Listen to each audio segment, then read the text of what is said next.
देखिए, बिहार की कई सीटों पर उपचुनाव होने जा रहा है। कई ऐसी सीटें हैं जो लोकसभा चुनाव के बाद खाली पड़ गई। चाहे रुपौली की बात कीजिए, जहां से बीमा भारती पूर्व विधायक थी, पूर्णिया का लोकसभा चुनाव लड़ी, हालांकि हार गई।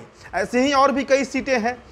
अब देखिए, रुपौली को लेकर जो बड़ा अपडेट सामने आ रहा है, महागठबंधन से उस सीट पर ना तो राजद लड़ेगी और ना ही कांग्रेस लड़ेगी। मतलब रुपौली सीट जो है वो कम्युनिस्ट पार्टी ऑफ इंडिया जो है सीपीआई के खाते में गई है और वहां से बीमा भारती जो है वो चुनाव लड़ने से साफ इनकार कर चुकी है। देखिए, बीमा भारती रुपौली से कई बार विधायक रही हैं। साल 2000 में वो निर्दलीय चुनाव लड़कर जीती है। इसके बाद साल 2005 में वो आरजेडी में शामिल हुई और रुपौली विधानसभा से चुनाव लड़कर हार गई। हालांकि 2005 का जो मध्यावधि चुनाव हुआ, मतलब 2005 में आपको याद होगा कि फरवरी के बाद नवंबर में भी चुनाव हुआ था, उसमें दोबारा जब लड़ती हैं तो बीमा भारती जीत जाती हैं। इसके बाद 2010 में वो जदयू में शामिल हो गई और तीसरी बार चुनाव लड़ती हैं और जीत जाती हैं। फिर 2014 में आपको याद होगा जब जीतन राम मांझी मुख्यमंत्री बने थे 2 जून 2014 को, तो उस समय बीमा भारती जो है बिहार सरकार में पहली बार मंत्री पद का शपथ लेती हैं। इसके अलावा 2015 का विधानसभा चुनाव हो जब चौथी बार जीती, और 2020 के विधानसभा चुनाव में बीमा भारती जो है वो रुपौली से 5वीं बार जीती हैं। तो बड़ा गढ़ माना जाता है रुपौली विधानसभा जो है। अब देखिए, इसके अलावा जो बड़ी चर्चा है वो इस बात को लेकर है कि आखिर वहां से कौन प्रत्याशी हो सकता है। सीपीआई को वो सीट गया है, लेकिन इन सब के बीच एक बड़ी खबर ये भी है, बीमा भारती के जो पति हैं अवधेश मंडल,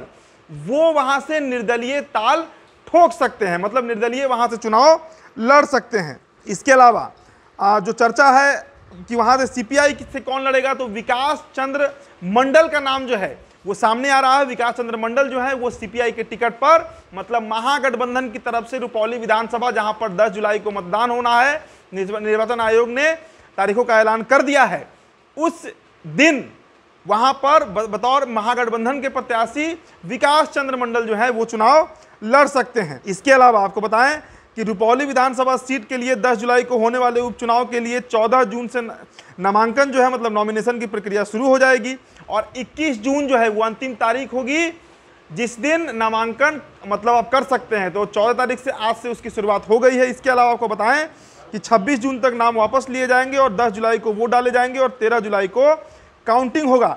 तो पूर्व मंत्री रहे बीमा भारती के पति जो हैं अवधेश मंडल, वो वहां से ताल ठोक रहे हैं बतौर निर्दलीय। तो रुपौली को लेकर देखिए ये एक बड़ा अपडेट सामने आया है। बीमा भारती ने साफ कर दिया है कि वो अब रुपौली से विधानसभा चुनाव नहीं लड़ेंगी। हो सकता है कि अगले बार जब लोकसभा का चुनाव हो तो बतौर लोकसभा प्रत्याशी फिर से वो पूर्णिया से ताल ठोक सकती हैं, लेकिन 5 बार की विधायक रही, दो बार मंत्री, 2014 में मंत्री बनी और फिर 2019 में बीमा भारती जो है वो मंत्री बनी थी। तो रुपौली से इस बार अवधेश मंडल जो है वो निर्दलीय और विकास चंद्र मंडल जो है वो महागठबंधन के सिंबल पर, मतलब सीपीआई की तरफ से रुपौली विधानसभा से ताल ठोक सकते हैं। फिलहाल इस खबर में इतना ही। बहुत बहुत शुक्रिया।